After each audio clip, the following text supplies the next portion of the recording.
Assalamu alaikum everyone. I am at this exhibition in Kuala Lumpur, the Museum of Islamic Arts. This exhibition is on Tipu Sultan alone, and you will see very quickly what's inside. There are weapons, there is the history of Tipu Sultan, you can see the timeline, the empire he ruled, amazing detail. These are some of the weapons made in his factories in his capital called the Seringapatam. This is his emblem, or the tiger face is used on his documents, and what is written in Arabic called Asadullah al-Ghalib, and the tiger is depicted on top. He was absolutely obsessed with tigers. This is Tipu Sultan. This is what he looked like. This is a true likeness of the Sultan as per the documents we have received. Okay, so everyone, this is an excellent museum. This is an excellent museum with an excellent exhibition on this very important king. They have spent a lot of money accumulating this collection for the Muslims in particular to take inspiration from this great king. Very, very modern for his times. These were weapons produced in his capital in India in the 18th century, from 1780s to 1799. There are engineers, their names are mentioned, and also this was top of the range technology for the 18th century. Even the French were completely blown away by the sheer excellence of these weapons. And this is one of his coins, depicted a double rupee minted by him. You can see how religious he was. Even on his coins he put Deen Muhammad or Deen Ahmad Dar Jahanast. Okay, so this is a message he's giving, that the Deen of Muhammad will spread to the whole world. This is the highlight of this museum. Okay, this is basically called the bed chamber sword. It was found in his bed chamber, his private chamber, and it was gifted to one of the generals called David Bede, who had conquered the capital in 1799 when the Sultan himself was killed in battle. Okay, this sword was gifted to him, and then it was recently sold in one of the British auctions for 14 million pounds. 14 million pounds. And also we want to show you what his soldiers would have worn, or important generals or military men, what they would have worn in battle at that time. This is Tipu Sultan on his throne, depicted later on.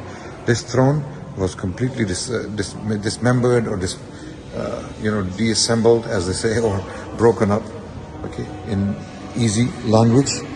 And this is a small tiny part of the throne, Safenil, as you can see, studded with precious gems like emeralds, rubies and diamonds. This was part of the throne once upon a time, and this is what survived of the throne. And this was the foot of the throne, which is kept here in the museum. And this is what the throne looked like once, and the tiger head you saw would be here. Okay, everyone, I'm just sharing this quick vlog with everyone. This is one of the masterpieces in the museum, right? You see a pouncing tiger. Okay, a tiger pouncing at prey. Okay, getting ready to pounce. And you can see the hammer that strikes the trigger is also basically like a tiger. It's made to look like a tiger. This is a rifle, a matchlock, flintlock, produced in Tipu Sultan's factories in Seringapatam, his capital. This was a very important Muslim king in the 18th century who resisted British colonialism. He fought against the East India Company to keep India, or at least the parts he governed, free. This is a gun, a cannon made in his capital. Here it is clearly stated, Sakht Darus Sultanat Patan, made in the capital, Seringapatam, and the name of the engineer is there, Ahmad Khusro. You can see, made around 1791 to 1792. And here you can see the depiction of British soldiers terrified, fighting him, and the gun is depicted here on the screen. Okay, So this museum is in Kuala Lumpur in Malaysia, called the Museum of Islamic Arts. I strongly advise everyone to visit when you can.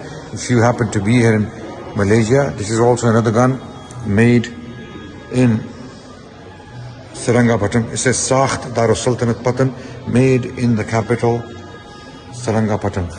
And the name of the engineer Karigar Ahmad Karim, name is mentioned. Okay, this man had reached the peak of technological advancement in the 18th century. He surpassed British weapons manufacturers with his quality and care that was taken to produce these weapons. There's a lot to see in this museum that I cannot simply cover. I'm just giving you a glimpse into this gallery, this exhibition, so that you can come and look at more detail. There are some paintings depicting the surrender of Seringapatam after he was killed in 1799. Two of his sons surrendering to the British generals. This painting was recently sold in London for a lot of money and was bought by this particular museum. And the British published works immediately after the fall of Seringapatam, or the fall of Tipu Sultan's state of Mysore. This is him depicted on a very contemporary book soon after the conquest of Seringapatam, 1800, when it was published by Lieutenant Colonel Alexander Beatson, who was present at the time when the body of the Sultan was discovered, buried under many other soldiers. He fought hand-to-hand battles in this war and was duly killed. So there's a lot here, brothers and sisters, that you can come and look at and behold and learn about the history of Tipu Sultan. Very important king, very much underappreciated and understudied. This is a must-see for Muslims who are in Malaysia, in Kuala Lumpur, and those who are around the world. If you happen to visit Malaysia within the next 3 to 4 months, because the exhibition goes on until January 2026, and you have some months to visit this exhibition. This collection now belongs to the Islamic Arts Museum, Kuala Lumpur. They have put a lot of effort and finances into accumulating all of this Tipu-related artifacts and weapons and clothes and daggers and medals. Everything to do with Tipu they could buy, they bought, and they have made a special exhibition for Tipu Sultan to honor the legacy of this great king. And these are some of the medals that were issued by the British East India Company to celebrate the victory over Tipu Sultan. Here you can see the British lion overpowering the tiger of Mysore. Okay, and on top there is Asadullah al-Ghalib. The British lion is claiming to be the lion of God in this case. Okay, this medal was issued to commemorate the victory over Tipu Sultan, and in this case each and every single soldier who was involved in this battle was awarded a medal. Okay, so just wanted to share with you very quickly from Kuala Lumpur this exhibition on Tipu Sultan, one of a kind. Never before, to my knowledge, this stuff has been put together in one place. This is the first time, thanks to the people of Malaysia, the government of Malaysia, and the Museum of Islamic Arts. Okay, here we have some of the weapons produced in Seringapatam. The names of the engineers are mentioned on these very weapons. You can see how much detail has gone into making this, right? Top of the range for the 18th century, for 1790s and 1780s.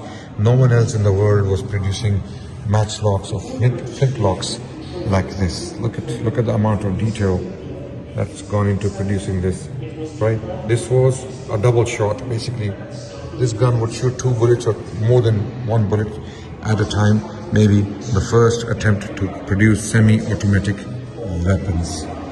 Made in India, Seringapatam, in the factories of Tipu Sultan, Sultan Fateh Ali Muhammad Tipu. Okay, very well known to the Indians. These are some of the handguns produced, and they have names of the engineers on them. Asad Amin, rather. The name is very, very visible, as you can see. The name is there, Asad Amin, right? And the capital is also mentioned, Patan. So These are absolutely amazing masterpieces found in this museum, the Museum of Islamic Arts, Kuala Lumpur. I advise everyone in Malaysia, Kuala Lumpur, to visit this museum. In general, there is a gallery on top, amazing Islamic manuscripts possessed by the museum. Also, this particular exhibition is a must-see. I came here to meet some Indian historians who have been working on Tipu Sultan. I am one of the humble servants also of this very subject, and I'm working on it to produce more content, and you must visit this, please. More than a day as a tiger, the legacy of Hyder Ali and Tipu Sultan. On that note, everyone, I hope you enjoyed this quick vlog, and I look forward to sharing more stuff with you in the future on this. For now, Assalamu alaikum wa rahmatullah.